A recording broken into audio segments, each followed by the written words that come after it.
नमस्कार दर्शकवृन्द, यहाँहरूलाई हार्दिक स्वागत गर्न चाहन्छु। म नवराज थानुक। आजको न्युज एन्ड भ्युजमा हामी यो सुन काण्ड जसरी बाहिर आयो, यो बाहिर आउनुको पछाडि सेटिङ नमिलेको जस्तो देखिन्छ, टकराव जस्तो देखिन्छ। भलै यसको ठुलो माछा मुख्य योजनाकार या तस्कर को हो त्यो अझै पत्ता लगाउन सकिरहेको अवस्था छैन। ड्राइभरदेखि लिएर विभिन्न त्यसमा संलग्न कयौं भुरे ट्याकुरेहरू पक्राउ गरेर चाहिँ वावाई कमाएको यतिखेर सुन काण्डमा भने जस लिने होडबाजी चलेको छ। राजस्व अनुसन्धान विभाग आफैमा यो प्रधानमन्त्री मातहत रहेको बढी शक्तिशाली राजस्व सङ्कलनका निम्ति गठन गरिएको यो प्रधानमन्त्री आफ्नो मातहत ल्याउनु भयो। सम्पत्ति शुद्धिकरण भयो, राजस्व विभाग, यी सबै। तर पछिल्लो समय भन्सार कार्यालयको चाहिँ भन्सार विभागको प्रमुख र चाहिँ त्यहाँको डिजी र चाहिँ राजस्व विभागको चाहिँ प्रमुखको बीचको टसलका कारणले गर्दा, महानिर्देशकहरूको कारणका यो टसलका कारणले यो सूचना लिक भएको भन्ने कुरा छ। भलै यो जेसुकै भए पनि राम्रो भयो, तर करिब 100 क्विन्टल 100 केजी भन्दा बढी यो मात्रामा प्राप्त गरिएको यो सुन को चाहिँ वास्तविक व्यापारी को, मुख्य नायिके को भन्ने प्रश्न भने यतिखेर उठेको छ। राजनीति वृत्तमा राजनीतिक संरक्षण र सरकारकै संलग्नता भएको आरोप यतिखेर सत्ता पक्षकै सांसदहरू र नेताहरूबाट उठेको छ। खास गरी केन्द्रीय समितिको बैठक यतिखेर कांग्रेसको चलिरहेको बैठकमा अहिले हेर्ने हो भने जुन यो बहालवाला मन्त्रीको कुरा उठेको छ, खास गरी अर्थमन्त्री र चाहिँ गृहमन्त्री नारायण काजी श्रेष्ठ र डाक्टर प्रकाश शरण महत, यी दुवैको संलग्नता बिना, कर्मचारीहरूको संलग्नता बिना र भन्सार विभागका कर्मचारीहरूको पुरै मिलेमतोमा चाहिँ यति ठुलो मात्राको चाहिँ जो कार्गो मार्फत आएको सुन भन्सार कार्यालयको चाहिँ गोदाममा लगेर राखियो। करिब यो 10-15 दिनदेखि लुकाएर राखिएको थियो। भन्सार विभागमा लुकाइएको यो विषयमा कसैलाई सुईको समेत थिएन।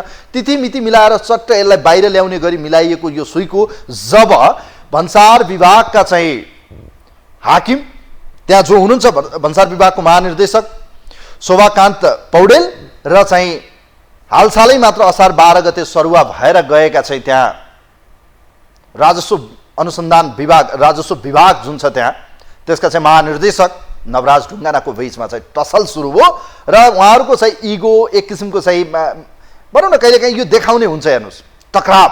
त्यसै कारण यो सूचना लिक भयो। जसले दिए पनि एकुरेट टाइममा चाहिँ सूचना दिएपछि भन्सारबाट पास भएको विषय नवराज ढुङ्गानाको नेतृत्वको चाहिँ भन्सार खास गरी यो राजस्व विभागले पक्रेको छ। यही हो, हेर्नुहोस्, भन्सारले गर्ने, राजस्वले पक्रिने, उहाँहरूको चाहिँ टकरावले यो बाहिर आएको विषय छ। तर यी सबै घटनाक्रम जे जस्तो भए पनि यो राम्रो भयो। तर अब अनुसन्धानको सवालमा राजस्व अनुसन्धान विभागले पक्राउ गर्ने क्रम जारी छ। तर यी सानातिनालाई पक्रेर यसको अनुसन्धान टुङ्गिँदैन। 100 किलो भन्दा बढी मात्रामा यो सुन आजसम्म 26 पटकसम्म यो 2 महिनाको पिरियडमा तस्करी भइसकेको विषय बाहिर आएको छ। कतिसम्मको निर्लज्जताको विषय भने भन्सार विभागका कर्मचारी, त्यहाँ रहेका चाहिँ प्रहरी, त्यहाँ अनुसन्धान गर्ने, नापजाँच गर्ने हरेक तहमा चाहिँ कति ठुलो सेटिङ। हेर्नुहोस् त, क्या मजाले सेटिङ गरेर ब्रेक सुज भन्दै दमादम चाहिँ त्यसलाई निकालियो। हेर्नुहोस्, अब अहिले आएर चाहिँ यो विषयमाथि एउटा ठुलो प्रश्न खडा छ, यो सुन हो कसको, योमा चाहिँ कसको संलग्नता छ। ठुला माछा भनिएका ठुला तस्कर योजनाकार, मुख्य योजनाकार को हो त, कसरी आयो, कसको संलग्नतामा को छन्, यसमा नाम मुछ्ने सक्ने सम्भावित को हुन् त?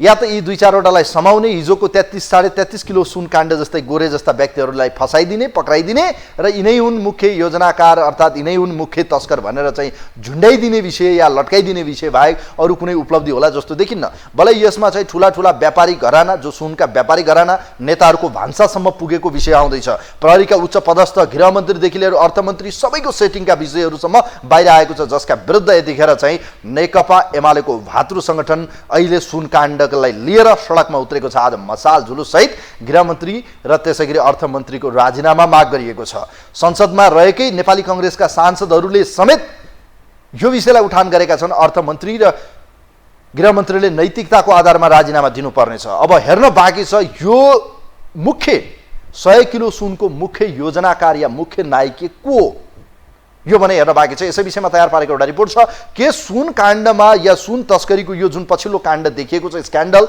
100 भन्दा बढी केजीको चाहिँ जुन सुन यतिखेर पक्राउ बरामद गरिएको छ राजस्व अनुसन्धान विभागले, यसको मुख्य नायिके या यो कसको हो त, कसको निर्देशनमा नेपालमा आयो, कसको सेटिङमा आयो, के का निम्ति ल्याइयो, अब यो माल कहाँ जानेवाला थियो, यसको गहिराइसम्म नेपाल प्रहरी या अनुसन्धान विभाग पुग्छ या पुग्दैन, यो भने हेर्न बाँकी छ। यसै विषयमा तयार पारेको एउटा रिपोर्ट छ, यो रिपोर्ट हेरौँ। आफ्ना नेता बालकृष्ण खाँडको जेल यात्राले पीडामा रहेको काङ्ग्रेस र टोपबहादुर रायमाझी जस्ता नेता फसेपछि रिसाएको एमाले पछिल्लो सुन प्रकरणमा भने माओवादीमाथि नै प्रश्न उठाइरहेका छन्।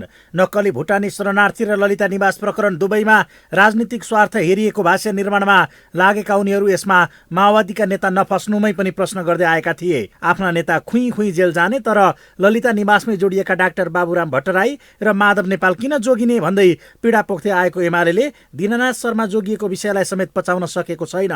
जहाँ त्यही कामले वाइवाई पाउँदै सरकार बलियो बन्ने र नयाँ वैकल्पिक समीकरण नबन्ने स्थितिले एमालेका नेता र काङ्ग्रेसकै पनि एक हिस्साका नेताहरूको टाउको दुखिरहेको छ। यही बीचमा यसअघि सेटिङमै विद्युतीय चुरोटमा नक्कली सुन तस्करी भएको विषयमा माओवादीका नेता तथा पूर्व सभामुख कृष्ण बहादुर महरा र उनका छोरा जोडिएका थिए, जसको प्रमाण सहितका खबरहरू बाहिरिए पनि अनुसन्धानको सुई त्यतातर्फ अघि बढेको छैन भने यसअघि नै पनि महराले आफूहरू सुन तस्करीका साना माछा मात्र भएको भन्दै सार्वजनिक रूपमै स्वीकारेका थिए। यही परिस्थितिका बीच बुधबार समातिएको 100 केजी सुनमा उपप्रधान तथा गृहमन्त्री नारायण काजी श्रेष्ठकै हात रहेको एमाले नेताहरूले हल्ला फिजाएका थिए। अन्तर्राष्ट्रिय विमानस्थलको कडा सुरक्षा घेराबाट अहिलेसम्मकै ठूलो परिमाणमा सुन बाहिरिनुले त्यसमा गृहमन्त्री जोडिने उनीहरूको तर्क छ। फलत राष्ट्रिय सभामा नै यो तस्करीमा गृहमन्त्रीकै संलग्नता देखिएको भन्दै सुरक्षामाथि प्रश्न उठेको विषयमा गृहमन्त्री जिम्मेवार हुनुपर्ने एमाले नेताहरूले बताएका थिए। यही मौकाको फाइदा उठाउँदै बालकृष्ण खाँडको निकट नेता नेपाली काङ्ग्रेसका केन्द्रीय सदस्य जितजङ बस्नेतले सुन तस्करीमा गृहमन्त्रीको पनि नाम आइरहेको उल्लेख गर्दै उनको राजीनामा माग्न जानुपर्ने प्रस्ताव नै गरेका छन्। यता कोइराला पक्षका नेता तथा सांसद सुनिल शर्माले त यसैमा दोहोरो तीर मारेका छन्। अर्थात् त्यतिका परिमाणको सुन सुरक्षा घेरा र भन्सारले थाहा नै नपाई बाहिरिने कुरा सम्भव नभएको बताएका उनले सुन तस्करी बारेको छानबिनमा सहयोग गर्न उपप्रधान तथा गृहमन्त्री नारायण काजी श्रेष्ठ र अर्थमन्त्री प्रकाश शरण महतले राजीनामा दिनुपर्ने माग राखेका हुन्। अब अर्थमन्त्री र गृहमन्त्रीले चाहिँ अब यो कुइन्टल सुन चाहिँ थाहा नपाइकन उहाँहरूको मातहतको निकायका मान्छेले थाहा नपाउने अनि आएर चाहिँ प्रधानमन्त्रीको कार्यालयले इन्टरभेन गरेर यो सुन समातेको देखिन्छ। अब हृदयको अन्तस्करणबाट प्रधानमन्त्रीलाई त धन्यवाद दिनु पर्यो, उहाँ धन्यवादको पात्र हुनुहुन्छ यो केसमा। तर अब नैतिकताका हिसाबले अब देशमा यत्रो सुन चाहिँ कुइन्टल सुन चाहिँ छिरिरहँदाखेरि थाहा नपाउने अर्थमन्त्री र गृहमन्त्रीले नैतिकताका आधारमा यो अनुसन्धानको प्रक्रियालाई सहज बनाइदिनको निम्ति उहाँहरूले रिजाइन गर्नुपर्छ पर्दैन। हुन पनि राजस्व अनुसन्धान विभागका महानिर्देशक नवराज ढुङ्गानालाई प्रधानमन्त्रीको सचिवालयमै हुँदै सुन तस्करी हुँदै गरेको सूचना प्राप्त भएका खबरहरू बाहिरिएका छन्, जसबारे उनले गृह मन्त्रालय, भन्सार विभाग, विमानस्थल भन्सार कार्यालय र त्यस मातहतका निकायलाई जानकारी दिएका थिए।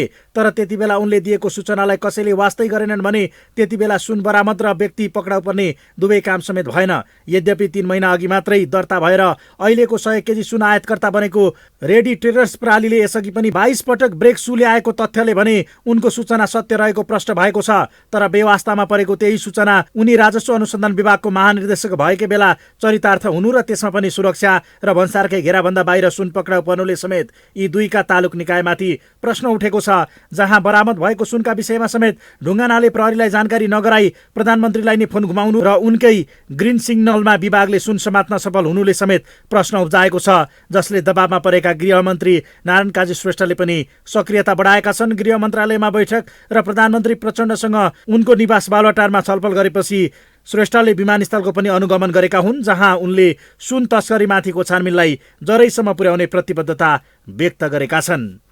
जस्तो सुकै र जोसुकै भए पनि यसको नेक्सस र रुटमा पुग्ने गरी अनुसन्धानलाई अगाडि बढाएर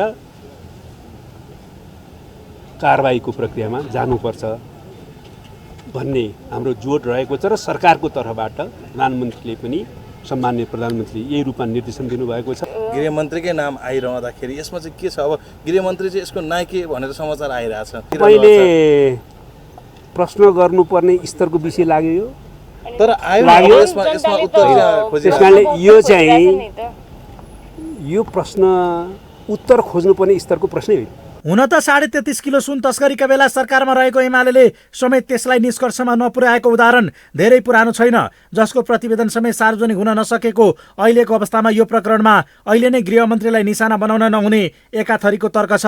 तर पछिल्ला दिनहरूमा नक्कली भुटानी र ललिता निवास जग्गा अपचलन प्रकरणमा उच्च राजनीतिक संलग्नता देखिएको उदाहरण र ती प्रकरणमा पक्राउ परेकाहरू भन्दा पनि माथिल्लो तहका नेता वा तिनका निकटस्थहरू संलग्न रहेको भन्दै असन्तुष्टिहरू सार्वजनिक रूपमा प्रकट हुँदै आएका छन्। यही असन्तोषका बीच अहिलेको सुन तस्करी प्रकरणमा पनि ठूला व्यापारीको लगानी र उनीहरूलाई राजनीतिक संरक्षण रहेको आशंका गर्नेहरू पनि छन्, जुन आशंकाको सुई माओवादीतर्फ घुम्ने परिस्थिति बन्दा प्रतिपक्षी दल र काङ्ग्रेसकै रिसाएका नेताहरू त्यतैतर्फ लागि परेका छन्।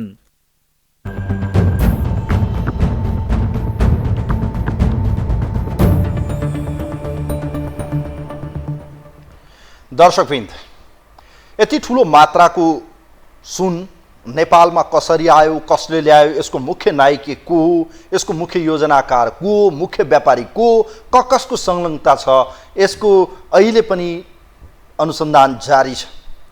तर 2 दिनदेखि चलाइएको अपरेसनमा 10 जना पक्राउ गरिएको छ। पक्राउ पर्नेमा कार्गो सञ्चालकहरू समेत परेका छन्। ग्लोबल सर्भिसका सञ्चालक पुष्कर भट्ट, एलिस ट्रान्सका चाहिँ सञ्चालक राजन श्रेष्ठ तथा अर्का 1 जना पनि पक्राउ परेका छन्, जो उहाँहरू चाहिँ अहिले कार्गोका सञ्चालक हुन्। त्यस्तै विमानस्थलबाट चीनतर्फ प्रस्थान गर्दै गरेका चिनिया नागरिक जेङलिन पक्राउ परेका छन्। त्यसअघि बुधबार सुन ओसार पुसारमा संलग्न ट्याक्सीका चालक अशोक राणा मगर, भन्सार agent Rajendra Kumar Rai, ready trade प्रणालीका सञ्चालक दिलीप भुजेल, जसलाई अहिले मुख्य सप्लायरको रूपमा या मुख्य तस्करको रूपमा हेरिएको छ, 21 वर्षीय यी दिलीप भुजेललाई चाहिँ मुख्य टार्गेट बनाइएको छ, जसको नाममा चाहिँ रेडी ट्रेड प्रणाली दर्ता गरिएको देखिन्छ। पछिल्लो छोटो समयमा 6 महिना मात्रै भयो। सहयोगीहरू हेर्ने हो भने हर्कराज राई देखिनु भएको छ। त्यसैगरी रामकुमार भुजेल, थुक्पिन छिरिङ पक्राउ परेका छन्। उनीहरूमाथि चाहिँ अदालतमा 10 दिनको म्याद थप भइसकेको छ, अनुसन्धान चलिरहेको छ। तर हालसम्म कसले, किन, कसको संलग्नतामा यत्रो ठुलो परिणामको सुन विमानस्थल भएर एकैसाथ जाँच पास गरी आयो, त्यो भने अहिलेसम्म अन्यलताको विषय छ। कसले ल्यायो, यसको मुख्य नायक योजनाकार को हो, राजस्व अनुसन्धान विभागले पत्ता लाउन सकेको छैन। हेर्नुहोस्, यसैबीच सरकारका गृहमन्त्री र अर्थमन्त्री नारायण काजी श्रेष्ठ र प्रकाश शरण महतमाथि प्रश्न उठ्न थालेको छ कि उहाँहरूको संलग्नताको विषय आएको हो या उहाँहरूले नै संरक्षण गरेर उहाँहरूकै मिलिमतोमा यो विषय भन्सार पास गराएर आइयो, यो भने हेर्न बाँकी छ। सत्तासीन दलकै नेताहरू, खास गरी डाक्टर सुनिल शर्मा लगायतकाले भने नैतिकताको आधारमा राजीनामाको माग गरेका छन्। तर प्रतिपक्ष एमालेका भातृ सङ्गठन युवा सङ्घले भने गृहमन्त्रीको राजीनामा माग गर्दै आज मसाल जुलुस निकालेको छ र मसाल जुलुस निकालेर बानेश्वरमा प्रदर्शन गरेको छ। मुख्य योजनाकार र गृहमन्त्री सहित सरकारकै संलग्नता भएको आरोप प्रतिपक्षका नेताहरूले लगाउँदै आएका छन्। विगतदेखि नै सुन तस्करीमा साना माछा पक्राउ पर्ने तर मुख्य नायकीहरूलाई उन्मुक्ति दिँदै आएको छ। हेर्नुहोस्, खास गरी सुन तस्करमा ठुलै सेटिङ भएकाले मुख्य योजनाकारहरू पर्नेमा, पक्राउ गर्नेमा शङ्का छ। हेर्नुहोस्, राज्यको संरक्षण, राजनीतिक र व्यापारीको मिलिमतो नभइकन यत्रो मात्राको सुन कसरी नेपाल आउन सक्छ, यो भने आकलन गर्न सकिने विषय छैन। हेर्नुहोस्, हामी त्यतिकै पनि आकलन गर्न सक्छौँ कि यति ठुलो मात्राको यो सुन कसको निर्देशनमा, कसको मिलिभगतमा कसरी चाहिँ यो नेपालमा आयो। वास्तवमा हेर्नुहोस् त, यसको मुख्य योजनाकार को हो त, कसको हो त यो विषय बाहिर नआउँदासम्म यो पनि विगतको जस्तै कहिले 3 किलो, कहिले 9 किलो, कहिले 10 किलो, कहिले 33.5 किलो जस्तै यो प्रकरण पनि सेलाउने छ र ठुला भनिएका व्यापारीहरू जसको नेताको किचनमा पुगेर मार्सीहरू जस्तो मिष्टान्नहरू खान सक्ने हैसियत बनाउन सक्छन्। हेर्नुहोस्, जोसुकै पनि हुन सक्छन् ती ठुला ब्रान्डेड रक्सीहरू, मिठा पकवानहरू या भनौँ उनीहरूको स्वागत सत्कार हुनसक्छ, तिनको किचनसम्मै चाहिँ राम्रै सम्पर्क छ। त त्यस्ताको हो कि जुन पछिल्लो समय आए कि खास गरी दीपक मल्होत्रा नाम गरेका एकजना सुन व्यापारी, ती व्यापारीको चाहिँ संलग्नताको विषयलाई लिएर यतिखेर विभिन्न सञ्चार माध्यममा नाम उठेको छ। तिनले आफैले पनि खण्डन गरेका छन्। कसम सम्मत खाएका विषयहरू बाहिर आए। तर पनि हेर्न बाँकी छ कि नेपाल प्रहरी, नेपालको चाहिँ प्रधानमन्त्री मात्र रहेको राजस्व अनुसन्धान विभाग लगायतकाहरूले यो विषयलाई कसरी रेकी गर्छन्, अनुसन्धान गर्छन् हेर्न बाँकी छ। किनभने सरकार यतिखेर अग्नि परीक्षामा छ। सिङ्गो प्रतिपक्षको दबाव छ, सत्ता पक्षकै नेताहरू भनिरहनु भएको छ यत्रो ठुलो सुन सरकारको संलग्नता या सरकारका मन्त्रीहरूको संलग्नता बिना या उहाँहरूको संरक्षण बिना यो कसरी आउन सक्छ, कसरी हिम्मत हुन सक्छ। तसर्थ चाहिँ यसलाई निष्पक्ष अनुसन्धानका निम्ति उहाँहरूले सर्वप्रथम राजीनामा दिनुपर्छ, त्यसपछि यसको बाटो चाहिँ सहज हुन्छ भन्ने विषय छ। के त्यति सहज छ गृहमन्त्रीले राजीनामा दिनु होला?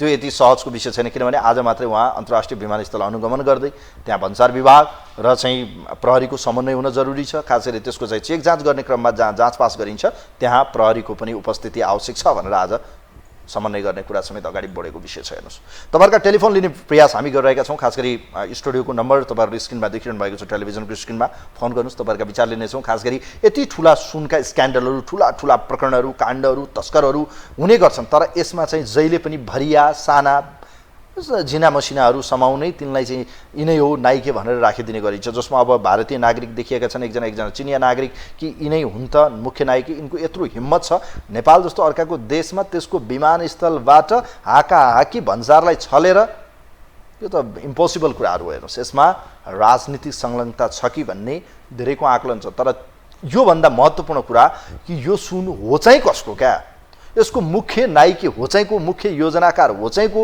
यो हो चाहिँ कसको भन्ने विषय नै अहिलेसम्म पत्ता लाग्न सकेको छैन। तर दिलीप भुजेल नाम गरेका एकजना 21 वर्षीय जो लाउँ खाउँ भन्ने उमेरमा थिफुच्चेको अब के हालत होला हेर्नुहोस्। 21 वर्ष भने त के नै हो र भन्नु न, व्यापारी गर्न सक्ने त्यत्रो मेन्टालिटी, त्यत्रो 1 अर्ब रुपैयाँ ती दिलीपसँग हुन्छ भनेर कसैले पत्याउन सक्छ?